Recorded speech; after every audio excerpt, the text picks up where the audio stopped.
Bonjour et bienvenue dans cette première vidéo face cam de l'année. Ah!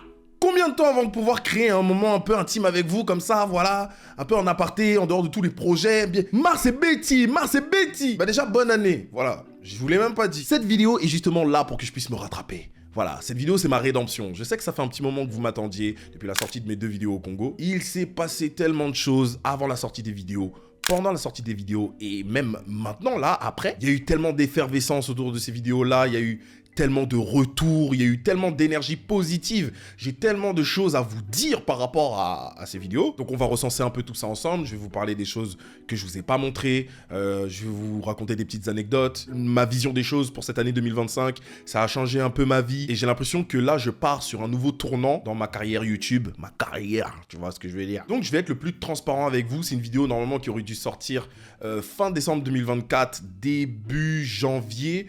Mais en fait, il y a eu tellement de choses avec ces vidéos, voilà, que pour moi, c'était important que ça se fasse dans une vidéo retour du Congo, parce que ça a été vraiment l'élément déclencheur de trop de choses. Déjà, on va poser les bases. La première chose que je vais faire avant de parler de quoi que ce soit, c'est vous remercier. Un vrai merci. Un seul merci, pas 1000 merci. Parce que vous vous rendez pas compte du bien que vous avez fait dans mon entourage. Vous vous rendez pas compte du bien que vous m'avez procuré. En fait, vous ne vous rendez pas compte de tout ce que ça a généré en moi, tout ce que ça a généré dans ma famille, vous vous rendez pas compte. Déjà, merci pour ma mère. Voilà, on va commencer par ma mère parce que, voilà, je vous en avais déjà brièvement parlé pendant le vlog. Pas trop en détail parce que, voilà, en fait, ça allait très vite. Il y avait énormément de choses et voilà, j'ai voulu condenser le vlog de manière à ce que ce soit buvable. Voilà, je vous en parlais, mais ma mère était indispensable pour ce voyage. Ce voyage n'aurait pas eu de sens sans ma mère. Vous avez été tellement bienveillant, vous avez été tellement accueillant avec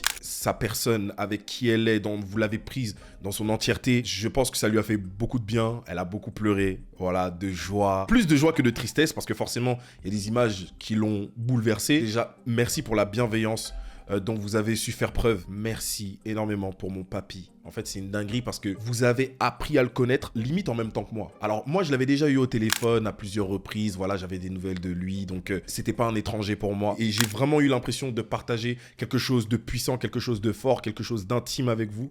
Et vous l'avez vraiment pris à bras le corps et vous l'avez choyé. Vous en avez pris soin. J'ai vu aucun manque de respect. Et pour tout ça, vraiment, voilà, je connais Internet, ça fait des années maintenant que voilà, je me balade sur cette magnifique plateforme comme la pire plateforme. Hein, ça, c'est les deux pour plusieurs raisons. Voilà, je reviendrai pas là-dessus. Mais sur ça, vraiment, vous m'avez fait un bien fou parce que j'avais peur de malade d'afficher ma mère. En fait, vous vous rendez pas compte, moi, afficher mes parents... Vous m'en parlez 5 ans auparavant, jamais je n'aurais imaginé le faire. Et là, en fait, je montre pas que ma mère, je montre toute ma famille. Vous voyez tout le monde. Merci pour le soutien que vous m'avez apporté. Merci pour la force. Merci pour les milliers de parents. Et je crois que j'ai jamais reçu autant de mails de ma vie. Je crois que j'ai reçu des milliers de mails de parents qui me remerciaient pour ce vlog. Et même pas forcément des parents congolais. J'ai reçu des mails de parents algériens. J'ai reçu des mails de parents malgaches qui m'ont dit qu'ils reconnaissaient. Ils avaient l'impression de se retrouver au milieu de Tana. Antananarivo, voilà, hein, c'est la contraction. Pour ceux qui vont... Pas d'amalgame, hein, attention. J'ai eu l'impression de parler à toute cette diaspora. Voilà, toutes ces familles qui ont quitté leur pays natal pour aller trouver travail ailleurs, pour aller trouver...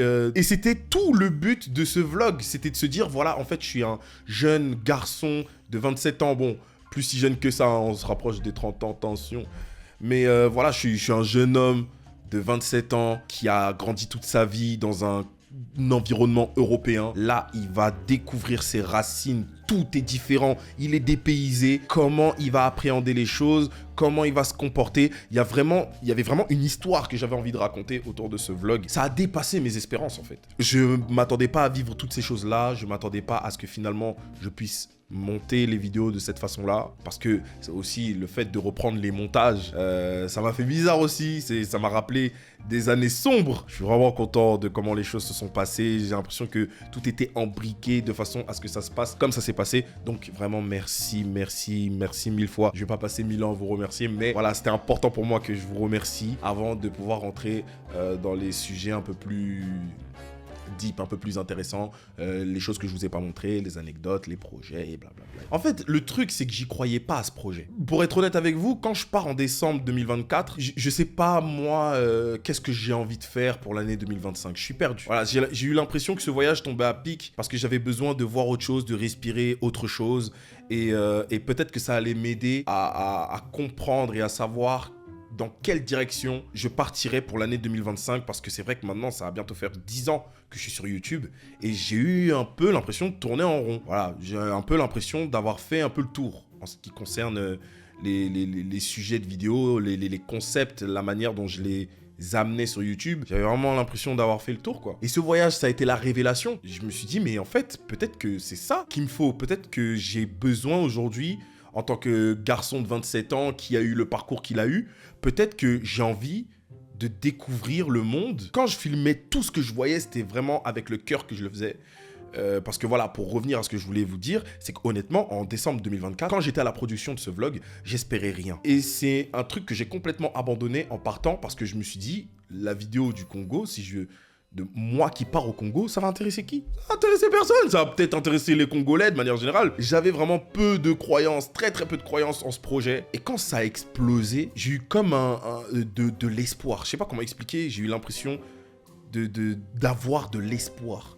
Voilà, je pourrais enfin peut-être trouver une nouvelle direction, moi, sur ma manière de voir la création sur Internet. L'espoir en l'être humain, en vrai, j'étais peut-être devenu un peu cynique. J'avais l'impression que les gens, ils étaient devenus tous pareils, que tout était tout blanc, tout était tout noir, qu'Internet, ils sont comme ci, Internet, ils sont comme ça. Non, quand les choses sont bien amenées, les gens finissent par le voir et ils te félicitent pour tes efforts. Ça m'a fait du bien parce que j'en ai tellement bavé sur le montage de cette vidéo. Toute la production, en vrai, ça m'a demandé tellement d'énergie. Filmer encore, c'était pas le plus dur.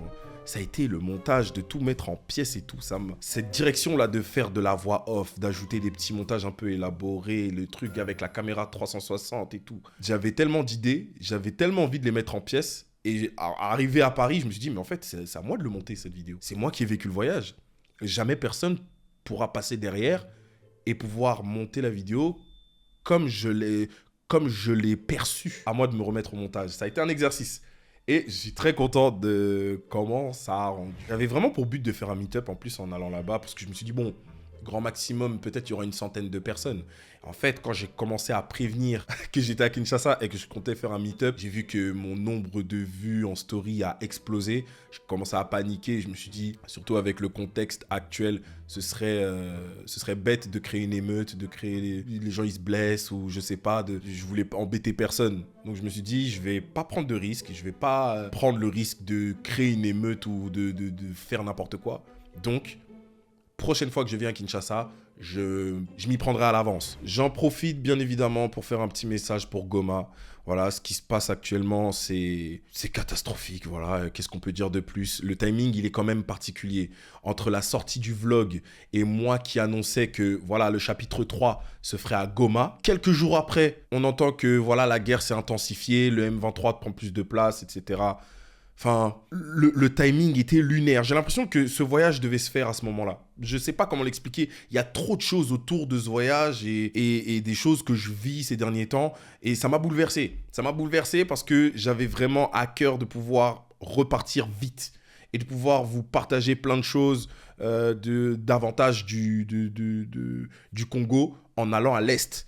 Et là, partir à l'Est actuellement, c'est pas le plus sûr. Mais voilà, j'en profite quand même pour vous en parler. J'ai fait un TikTok il n'y a pas très longtemps, une petite vidéo aussi sur Twitter pour vous parler de la situation, pour que tout le monde soit au courant, que ce soit plus un argument en fait de dire que voilà, nous au Congo, on n'est pas au courant. Parce qu'aujourd'hui, tout le monde sait ce qui se passe en Palestine. J'imagine que tout le monde est au courant. Donc, ça devrait être pareil pour le Congo. Parce qu'en plus, ça fait vraiment des années que ça dure. Et le résultat des courses sur le nombre de morts depuis toutes ces années, il est colossal. Donc, ça fait mal au cœur de se dire que voilà, le Congo est mis de côté de cette façon. Là, les gens en parlent de plus en plus. Les gens se réveillent. Ça fait du bien. Enfin, du bien. Ça reste quand même un peu rassurant. Voilà, au moins au minimum. Je veux pas éterniser la vidéo avec ça parce que, voilà, j'en ai parlé vraiment plusieurs fois que ce soit sur Instagram, que ce soit sur TikTok, que ce soit sur Twitter. Vraiment, je vous invite à aller vous abonner sur mon Instagram, sur mon TikTok, Twitter. Là, je vais créer un compte Snap qui va s'afficher. N'hésitez pas à me suivre. Comme ça, je vais vous partager peut-être plus d'exclusivité. Mais autour de ça, vraiment, j'en ai vraiment beaucoup parlé. Et c'est vrai que moi, dans ma position, je savais pas vraiment... Parce que j'avais vraiment envie de le faire bien plus tôt. Mais je réfléchissais. J'avais pas envie que mon message soit mal compris, soit mal pris, qu'on me mette dans une case, qu'on me voit comme une sorte de militant congolais, que les gens se mettent à tout mélanger. Non, je reste avant tout un être humain. Vous m'avez connu en tant que créateur de contenu. J'ai pas envie maintenant qu'on fasse de moi un espèce de militant et que je parle que de ça. Parce que moi, mon métier à la base et ma communauté YouTube, Internet, tout, me sert en premier lieu à m'exprimer, à exprimer les choses qui me font vibrer, les choses qui me plaisent, les choses qui me font rire, les choses qui me font pleurer. Voilà, mon contenu, c'est ma personne tout entière. J'ai pas envie qu'on me dise « Ouais, bah Loni, en fait, maintenant que tu es allé au Congo et que tu sais ce qui se passe, voilà, tu es un Congolais à part entière, maintenant, voilà, tu dois passer ta vie à militer pour ça. » Non, c'est grave ce qui se passe. Je vais en prendre la parole régulièrement, mais je ne suis pas un militant. Je voulais quand même que les choses soient claires par rapport à ça parce que peut-être que dans mes prises de parole, moi, je ferais des petites erreurs. Peut-être que voilà, je serais maladroit. Je reste un être humain avant tout et j'ai pas envie qu'on ait l'impression que voilà, je suis devenu un espèce de prof d'histoire ou un espèce de militant qui va bientôt faire un coup d'état. La situation au Congo dure depuis des années et la situation est tellement compliquée, mais dans tous les côtés et tous les sens. Et ce message, en fait, que j'ai fait pour le Congo, c'est un petit message pour que les gens y soient au courant, mais aussi un message pour remettre l'église au milieu du village. J'avais l'impression que les gens, ils mélangeaient tout. Il fallait commencer à s'en prendre aux gens qui n'en parlaient pas, commencer à s'en prendre à des gens qui avaient des objets électroniques chez eux, de certaines marques, etc. Je pense que le problème n'est pas là. Voilà, faut pas tout mélanger. Et il faut se concentrer sur les choses les plus graves. Aujourd'hui, il faut se concentrer sur le fait que la guerre doit s'arrêter. C'est surtout ça en premier lieu. En fait, les gens ne doivent pas mourir à cause de la bêtise d'autres humains. Parce que sans le Congo,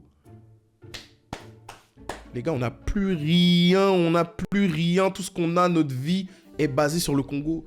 Tout le coltan, le cobalt, tout ce qu'il y a, mon portable, mes ordinateurs, si je peux aujourd'hui vous parler comme je peux vous parler, c'est grâce au Congo parce qu'ils détiennent la majeure partie de ces minerais et ils se font tuer à cause de tout ça. Enfin voilà, j'en ai parlé, je vous invite à regarder sur TikTok, je vous invite à regarder sur Twitter. Je suis désolé, habituellement, mes vidéos sont plus structurées parce que je me fais des petites lignes, j'écris des choses pour ne pas bafouiller ou ne pas voilà, aller dans tous les sens. Là, je ne l'ai pas fait. J'avais vraiment envie de vous parler à cœur ouvert. Donc, désolé si je me répète sur certains points ou si c'est un peu brouillon. Mais le cœur y est. Voilà, c'était vraiment pour que vous puissiez, pour toutes les personnes qui n'ont pas vu mon message, que vous puissiez aller voir et le partager au maximum si ça peut...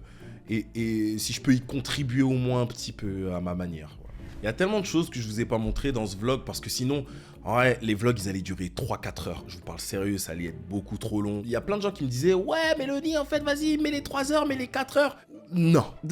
Parce qu'une personne qui n'est pas congolaise ou qui n'a pas d'attrait particulier pour ce pays, il faut que ce soit buvable pour lui. Il faut qu'il se dise à la fin « Ah, je suis resté sur ma faim. Tu sais quoi? J'aimerais bien un jour aller au Congo pour pouvoir voir tout ça de mes propres yeux. » Je préfère qu'il ait ce sentiment-là plutôt qu'il se dise « Oh là là, il y a tellement d'infos, ça m'a gavé. » Voilà, encore une fois, c'est toute la direction artistique, l'histoire, comment c'est raconté. Ça touche tout le monde.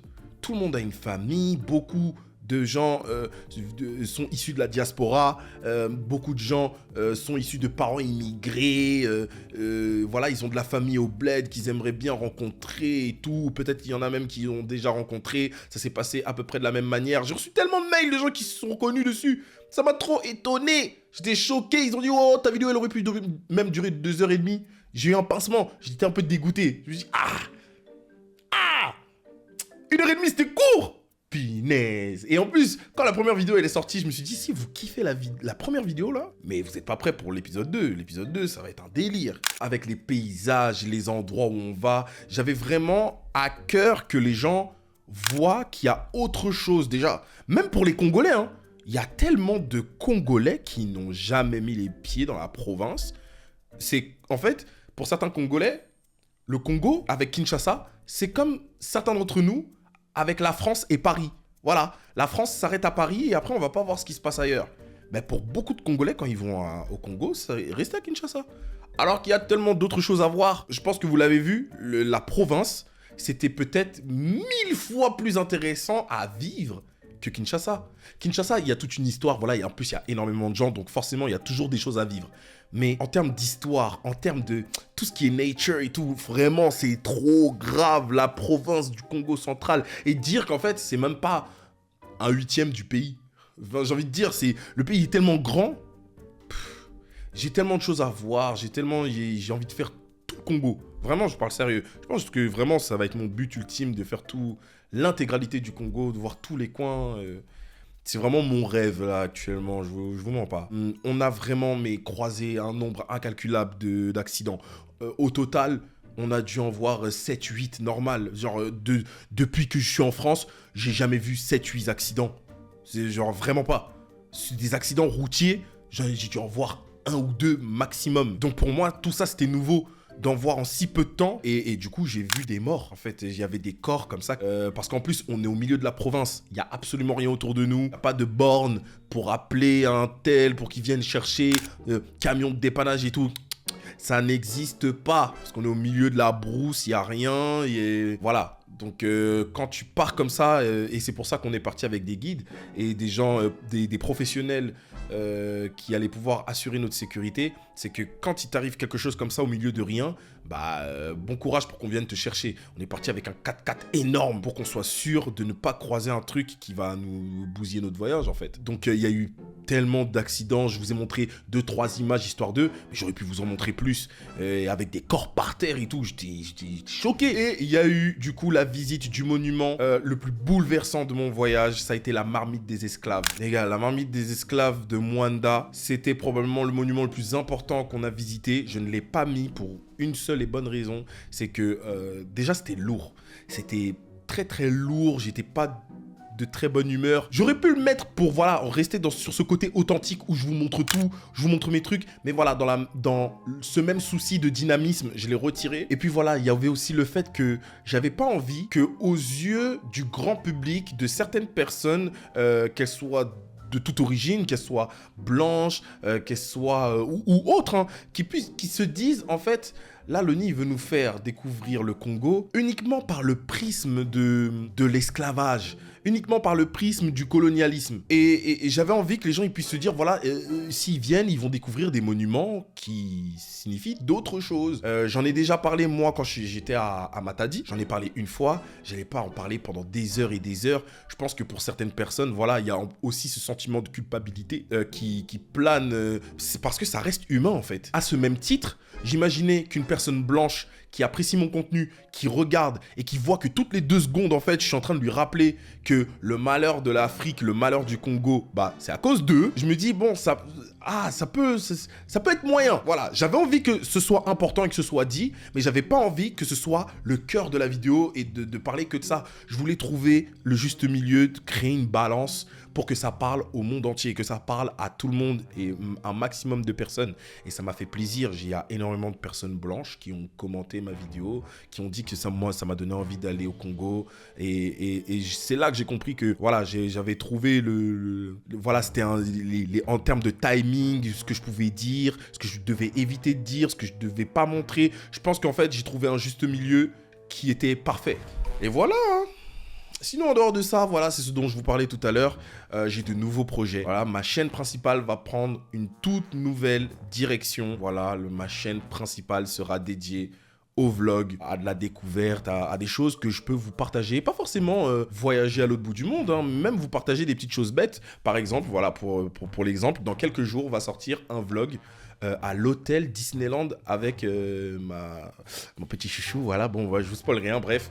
Je suis parti avec ma petite princesse à Disneyland, on a kiffé et j'ai décidé de vlogger toute mon aventure avec elle parce qu'en fait le truc c'est que voilà, je lui ai manqué pendant que j'étais parti au Congo et je me suis dit ça peut faire une belle continuité déjà des vidéos du Congo, mais aussi des petites aventures que je peux vous partager parce que j'ai l'impression qu'on a tissé des liens, vous et moi, et j'ai cette volonté de continuer à vous partager des choses. Donc voilà, ce petit séjour à l'hôtel Disney, j'avais trop envie de vous le partager, donc j'ai tout filmé et ça sort bientôt, donc restez aux aguets. Je vais vous partager des choses aussi autour de mon sport de prédilection maintenant, le football américain. Malheureusement, en fait, comme je suis parti trop longtemps au Congo, j'ai été viré de mon équipe élite. Ouais, j'avais tout fait en plus, hein. Voilà, je me suis battu, j'étais venu aux entraînements, j'essayais de me donner au max à côté, parce qu'en fait, il y avait 3 entraînements par semaine et j'essayais vraiment de me donner au max pour pouvoir être présent à côté de tous les projets que j'avais déjà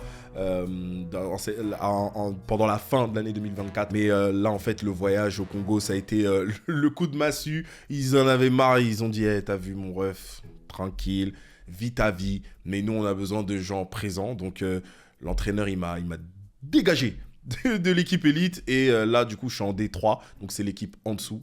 Je vais vous raconter comment ça s'est passé, comment je me suis fait dégager comme une grosse mierda. En vrai, le coach, il est en pierre et il a raison de faire ça. Faut une équipe de bonhommes, t'es fou, quoi. Donc, tranquille, en vrai, je le prends avec philosophie. De toute manière, au début de l'année, il nous avait prévenu. Il a dit, il veut des gens présents. Ça me permettra de pouvoir filmer, moi, mes moments où je m'entraîne. J'ai envie de reprendre un peu aussi le sport parce que, en fait, depuis le voyage du Congo, je ne suis pas revenu à l'entraînement. J'ai envie de me remettre un peu, j'ai envie d'être de nouveau actif. J'ai envie de me remettre au sport au max et de pouvoir vous partager ça aussi. C'est important pour moi. Et la grosse nouvelle de l'année pour 2025. Là, je suis dans mon mood, je suis dans mon RP voyage. Franchement, je suis tellement fier. C'est une dinguerie, les gars, je vais faire le tour d'Europe. Avant de faire le tour du monde, on commence par ça. Déjà, donc en 2025, une fois par mois, je vais faire un pays d'Europe pendant une semaine. Les gars, c'est exceptionnel, j'en espérais pas tant. Et en fait, il y a une marque qui s'est positionnée dessus, je vous en parle pas tout de suite. Je vais passer mon temps à voyager, oh là là là là. Donc déjà, le tour d'Europe, c'est exceptionnel, mais il y a aussi, entre-temps, la Côte d'Ivoire que je vais faire, il y a l'Algérie que je vais faire. Un autre pays, j'ai pas envie de vous spoiler tout de suite, mais voilà, les choses vont se faire petit à petit. C'est parce que j'ai des connaissances en Algérie et en Côte d'Ivoire que je fais ces pays-là. Mais voilà, en dehors de l'Europe, tout le reste, c'est des pays que je vais faire en 2026. En cette année 2025, je vais principalement me concentrer sur les pays d'Europe parce que c'est les pays qui m'intéressent le moins de par l'environnement, de par la culture. Ça se rapproche beaucoup trop de la France et ce qui est tout à fait normal. Mais j'ai vraiment à cœur de découvrir les choses que je n'ai pas en face de moi, les choses que je ne connais pas. C'est ça que j'ai envie de découvrir, c'est ça que j'ai envie de vous partager. Mais j'ai dans ma tête un espèce de plan, il y a une espèce d'ordre dans ma tête. Donc je me dis que pour faire le tour du monde, ce serait bien que je connaisse déjà l'entourage de la culture dans laquelle je suis né. Principalement les pays de l'Est. Ça va pas être facile, on se comprend, hein. Mais j'ai vraiment envie de peut-être casser les codes et casser certains stéréotypes concernant certains pays de l'Est. Parce que là, la Hongrie, l'Autriche, tous ces trucs, la Pologne, l'Allemagne, tout ça, c'est des pays que j'ai envie de faire. Tous ces pays-là, j'ai envie de les faire. Est-ce qu'il y a d'autres pays comme ça? Ouais, même des pays un peu comme la Chypre. Donc voilà, cette année, c'est pour ça que vous n'avez pas vu de vidéo ces derniers temps. Voilà, ma vidéo Retour du Congo devait arriver beaucoup plus tôt.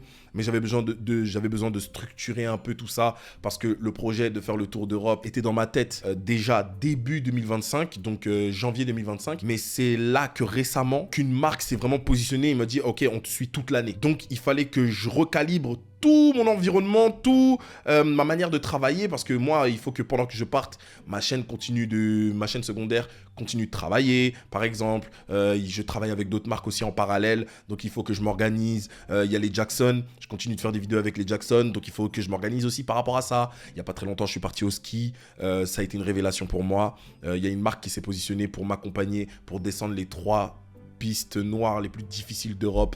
Je pars très bientôt, donc ça aussi c'est chronophage parce qu'il faut que je me prépare, il faut que j'achète de l'équipement, il faut que je remodèle aussi ma vie parce qu'en fait il y a ce voyage au Congo, encore une fois, a complètement changé ma vie. J'ai l'impression qu'il y a full up de marques qui sont arrivées, ils ont dit « Hey Loni, c'est trop cool ce que t'as fait au Congo là, t'aimerais bien faire ci, t'aimerais bien faire ça avec nous, ça. » Tout me tombe dessus, c'est exceptionnel. Et je me dis « Ouais, bah ok, je bosse avec vous tous, si on peut faire des voyages, si je peux, moi... me battre comme ça, faire du beau contenu et tout, let's go, tu vois. Merci. Merci pour tout. Encore une fois, abonnez-vous à tous mes réseaux sociaux, notamment Snap que je viens de créer. N'hésitez pas à repartager cette fameuse vidéo que j'ai faite pour le Congo. Free Congo, Free Goma, voilà. On ne cessera jamais d'en parler. Free tous les peuples opprimés. Et encore une fois, il y a aussi la Palestine, il y a le Soudan, voilà. Haïti, ces derniers temps, je trouve qu'on en parle un peu moins. Alors que les cas c'est toujours grave ce qui se passe là-bas. Je pense à la Martinique aussi. Je pense à plein d'endroits du monde. Tous les peuples qui vivent des situations injustes, vraiment, je vous porte dans mon cœur. Merci de m'avoir écouté.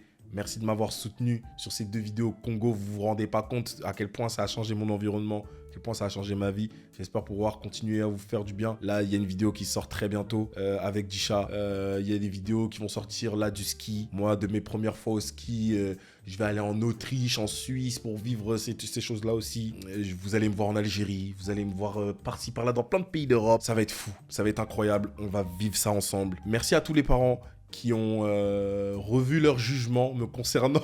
En fait, vous vous rendez compte, moi, je recevais des mails de fous, de parents qui disaient « Ouais, je regardais vos vidéos. Moi, je pensais que vraiment, vous... » Voilà, je vois souvent que mes enfants regardent un YouTuber voilà, qui fait beaucoup de bruit, qui dit plein de trucs, mais j'écoute sans vraiment écouter. Et en fait, ces vidéos du Congo, ça a été une révélation. Je ne pensais pas que vous étiez capable de ci, de ça, de ça. Et franchement... ça m'a fait du bien. Ça m'a vraiment fait du bien. Ça m'a fait plaisir. Donc, j'ai envie de vous rendre fiers aussi, les darons de mes abonnés, là. J'ai envie de vous rendre fiers aussi. L'image que vous avez de moi n'est pas erronée et je veux continuer de galvaniser ça. Je veux continuer de chérir ça avec du contenu intéressant. Vous faire découvrir autre chose aussi que votre train-train quotidien. Il y a tellement de choses que moi, je jugeais avant. Voilà, petite parenthèse, hein. Mais le ski, je disais des dingueries. Je vais pas dire ça ici, hein. Mais voilà, pour être gentil, je disais que c'était un sport de riche. Pour pas dire les autres bêtises que je disais sur le ski.